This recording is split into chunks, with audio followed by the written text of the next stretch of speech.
정부인의 대리인 송두환입니다. 존경하는 헌법재판소 재판관님들께 이 탄핵 심판 사건에 관한 저희 소견을 말씀드릴 기회를 가지게 된 것을 큰 영광으로 생각합니다. 먼저 지극히 과중한 부담 속에서도 이 사건의 공정하고 신중한 심리에 매진해 오신 재판관님들께 깊은 경의를 표합니다. 피청구인이 지난해 12월 3일 돌연히 비상계엄을 선포함으로써 대한민국이 극심한 혼란과 갈등 상황에 처한 지 이제 84일이 되었습니다. 이 기간 동안의 일들을 돌아보면 참으로 착잡한 심정을 금할 수 없습니다. 피청구인의 계엄 선포 당일 우리 국민들이 느꼈던 황당함과 놀라움, 충격과 공포, 불안과 분노 등 지금도 그 느낌이 생생합니다.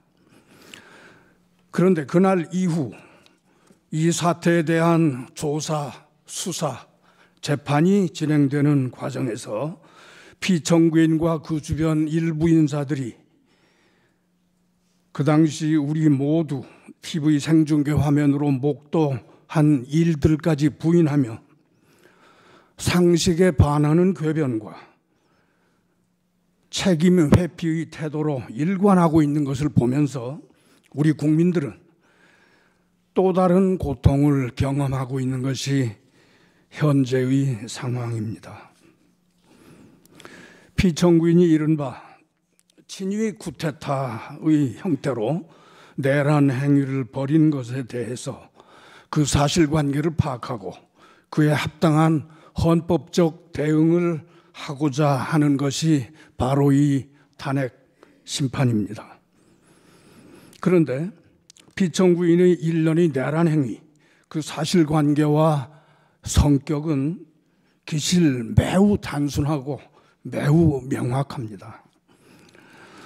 헌법 제77조 제1항에서 말하는 전시사변 또는 이에 준하는 국가의 비상사태도 아니었고 병력으로서 군사상 필요에 응하거나 공공의 안녕질서를 유지할 필요가 있을 때도 아닌 것이 객관적으로 명백한 상태에서 피청구인이 지극히 주관적인 판단 그리고 도저히 동의할 수 없는 동기와 목적으로 느닷없이 비상계엄을 선포하고 그 과정에서 적법한 국무회의 심의 및 부서 등 절차를 갖추지도 않고 헌법 제77조 제4항에 따라서 지체 없이 국회 통과할 의무도 이행하지 않은 것은 물론 국회의 계엄 해제 요구 의결을 불가능하게 하기 위하여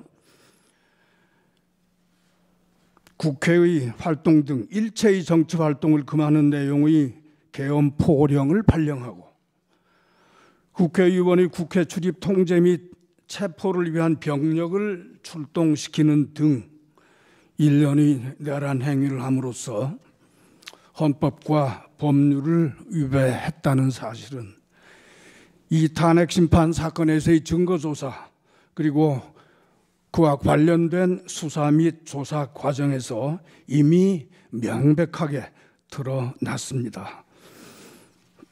이 부분은 저희들이 여러 증거도 제출한 바가 있어서 이 점에 관하여는 더 이상 중복하여 말씀드리지 않겠습니다.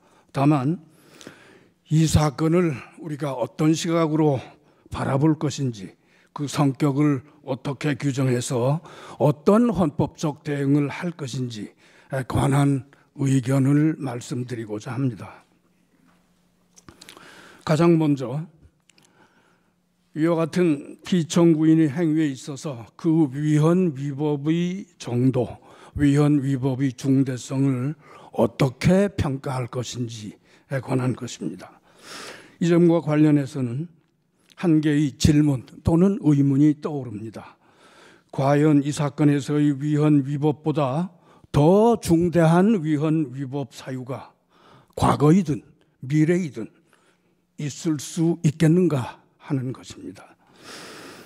2004년 노무현 대통령 탄핵심판 사건에서의 탄핵소추 사유는 요컨대 기자회견에서 특정 정당을 지지한 대통령의 발언이 공무원의 정치적 중립 의무에 위반되는지 여부였고, 2017년 대통령 박근혜 탄핵심판 사건에서의 소추 사유는 어떤 특정 민간인의 국정 개입을 허용하고 권한을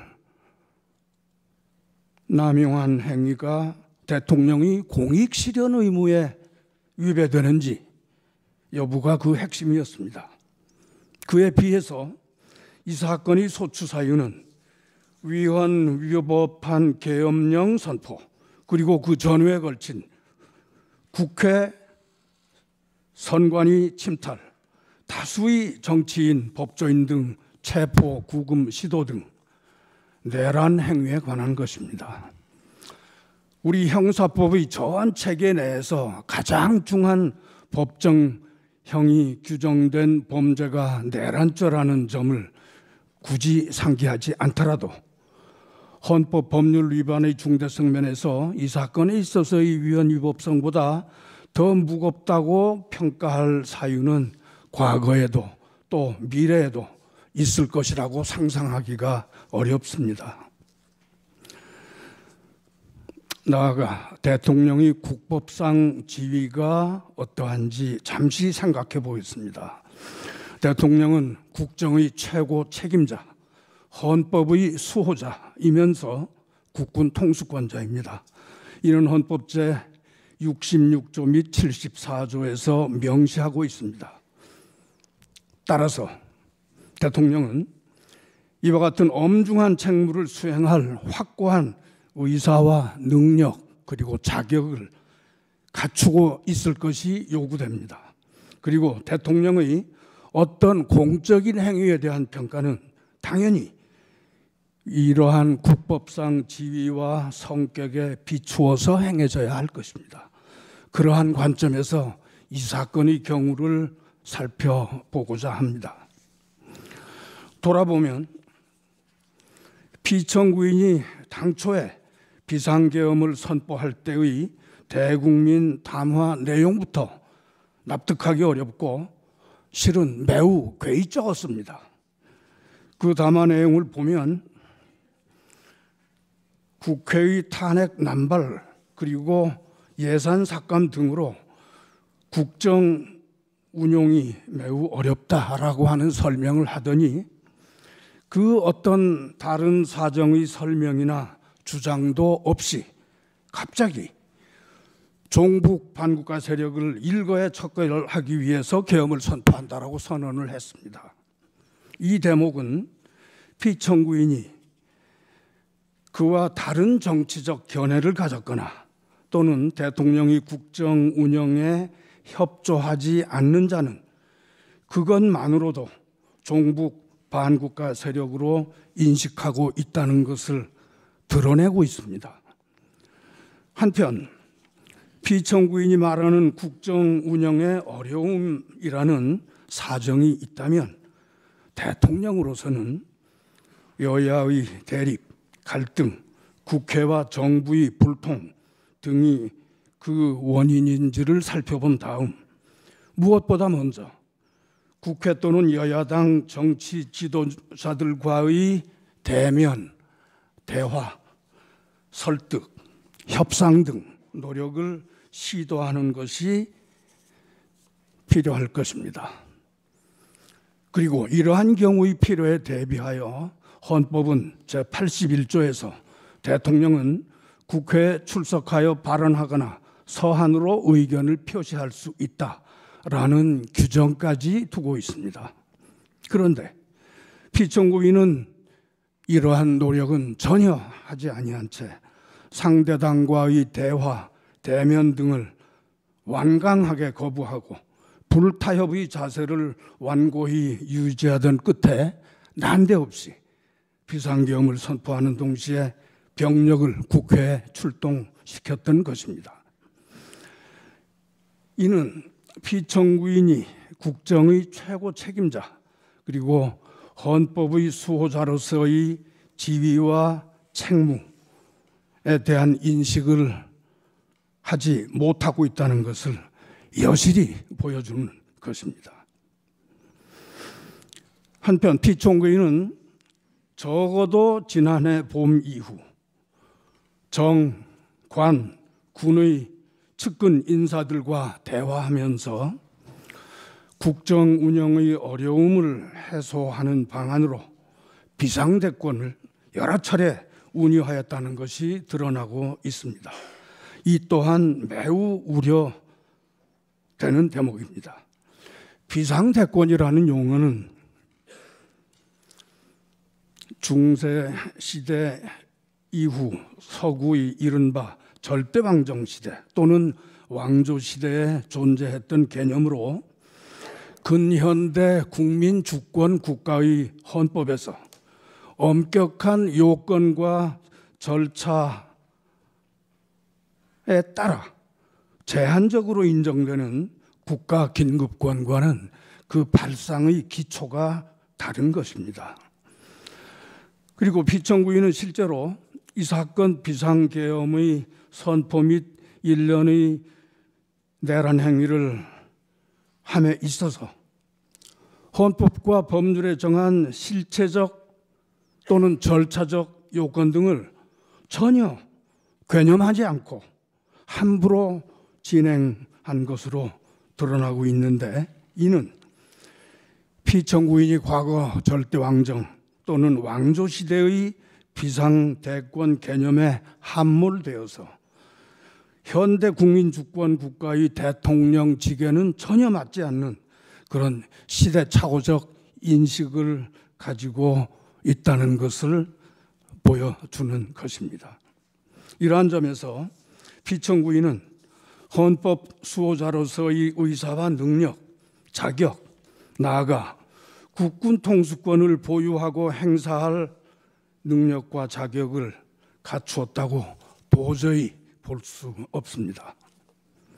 또 한편 피청구인은 비상계엄 선포 당시 최우선적으로 선거관리위원회의 군병력을 출동 침투시켜 제압하고서도 이제 와서는 부정선거 음모론을 믿었던 것은 아니다. 단순히 선거관리 시스템 점검을 하고자 했던 것이다 라고 주장하고 있는데, 그러한 선거관리 시스템의 점검이라면 대통령의 통상적인 행정권한 행사로 충분히 가능한 것이므로 결국 이는 피청구인 스스로 병력을 출동시켜야 할 국가 비상사태는 아니었다라는 것을 자백한 것과 같습니다. 이 밖에 피청구인은 억지 주장과 궤변으로밖에 볼 수 없는 여러 가지 주장을 하였는데 이를 전부 매거하기가 어려울 정도입니다. 피청구인은 계엄 선포 당일 군인들이 국회에 출동 진입을 했으나 그로 인한 무슨 유혈 사태가 발생하지는 않았고 오히려 군인들이 국민들로부터 폭행을 당했다라고 주장하였는데, 이는 마치 야간 주거 침입 강도범이니 그 강도범을 집에서 밀어내려고 한 집주인을 폭행범으로 몰아붙이는 것과 똑같습니다. 우리 국민들은 만약에 12월 3일 그날 밤 민주시민의식이 있는 국민들이 즉시 국회 주변으로 달려가 계엄군의 국회 진입을 막아서지 않았더라면, 또 현장에 출동한 군인들이 그 제복 속에 소중히 간직하고 있던 민주적 양식과 양심에 따라 피청구인의 불법적 명령의 소극적 저항을 버리지 아니하였더라면, 그리하여 피청구인의 의도와 계획이 그대로 진행되었더라면 그 후 얼마나 끔찍한 사태가 벌어졌을지 상상하면서 지금도 몸서리를 치고 있습니다. 그런데도 피청구인은 세상에 2시간짜리 계엄이라는 것이 있는가,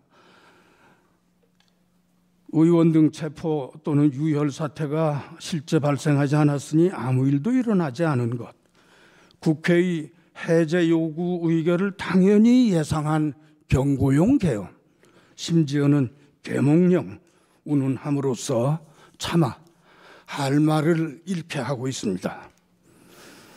그러나 단언컨대 우리 국민들은 이 사건 비상계엄과 탄핵 심판의 전 과정을 비상한 관심으로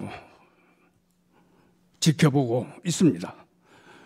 그리고 피청구인 측이 어떤 궤변을 농하더라도 그 허구성, 그 허위성을 간파할 능력이 있으며 따라서 그에 현혹되지 않을 것입니다. 피청구인이 국민 대다수의 바로 눈앞에서 위법한 만행을 펼쳐 보이고서 그 후에 억지 변명과 궤변으로 잘못을 덮을 수 있다고 생각한다면 그것은 우리 국민들의 의식 수준과 판단 능력을 얕잡아보는 오만함일 뿐입니다. 존경하는 헌법재판관님, 피청구인이 나름 상당한 기간에 걸쳐 이 사건 비상계엄 및 일련의 내란 행위를 계획해 왔으나 정작 그 실행 과정에서 예상치 못했던 변수들로 인하여 당초의 목적을 달성할 수 없게 되었던 것이다 라고 하는 객관적 상황이 충분히 밝혀진 상황입니다. 그런데도 피청구인은 그에 대해서 당당하게 과오를 시인하고 책임지는 자세를 보이기는커녕 억지 변명과 궤변, 책임 회피, 그리고 피해자 코스프레 등으로 일부 지지층을 향한 선동을 계속하고 있습니다. 그리하여 우리 사회는 최근 2개 진영으로 나뉘어서 상대 진영에게 증오와 분노의 언어를 쏟아내고 있습니다. 그리고 피청구인은 그러한 혼란 상황을 이용하여 다시 한번 정치적 반대자들을 반국가 세력으로 몰아서 일거에 척결할 기회를 갖고자 골몰하고 있는 것으로 보입니다. 그러나 광인에게 다시 운전대를 맡길 수는 없습니다. 또한 증오와 분노로 이성을 잃은 자에게 다시 흉기를 쥐어줄 수는 없습니다. 헌법 수호자로서의 책무를 망각하고 헌법 규정과 그 정신에 역행하여 헌법과 헌정 질서를 공격하고 그러한 목적으로 국군 병력을 함부로 동원해서 헌법기관과 헌법체계를 공격함으로써 헌법 수호자 겸 국군 통수권자로서의 능력과 자격이 없음을 스스로 증명한 사람을 대통령직에 복귀하게 할 수는 없습니다.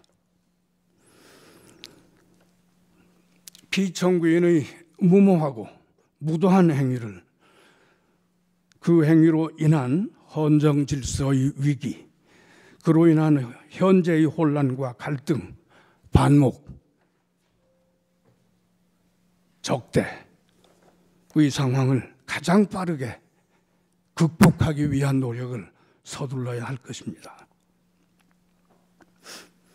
한 걸음 더 나아가서 오늘이 이 탄핵 심판은 단순히 피청구인 한 사람의 대통령직 유지 여부를 가리는데 머무르지 않습니다. 이것은 우리 헌법의 존엄을 지키고 우리 민주주의 가치를 수호하며 입헌민주공화국 대한민국의 헌정질서와 법치주의 장래를 결정짓는 중대한 재판입니다. 우리의 입헌민주주의는 이제까지 여러 차례 위기를 경험한 바 있었으나 그때마다 우리 국민들은 용기와 지혜로 이를 극복해 왔습니다. 우리의 역사는 그 고통스러웠지만 위대했던 그 발걸음을 기록하고 있습니다. 이 사건 탄핵 심판은 우리 국민들이 다시 한번 민주 헌정 질서의 위기를 넘어서 민주주의를 회복하는 역사의 한 장면으로 남을 것입니다. 존경하는 헌법재판관님, 이제 우리 헌법이 그 스스로 헌법 및 헌정 질서의 수호 장치로 마련해 둔 이 탄핵 심판 제도를 통하여 피청구인의 비상계엄 선포와 일련의 내란 행위의 위헌 위법성을 분명하게 공권적으로 확인 선언하고 피청구인을 대통령직에서 확정적으로 배제하여야 합니다. 그것이 헌법의 명령, 국민의 명령, 역사의 명령이라고 생각합니다. 존경하는 헌법재판관님, 이러한 점을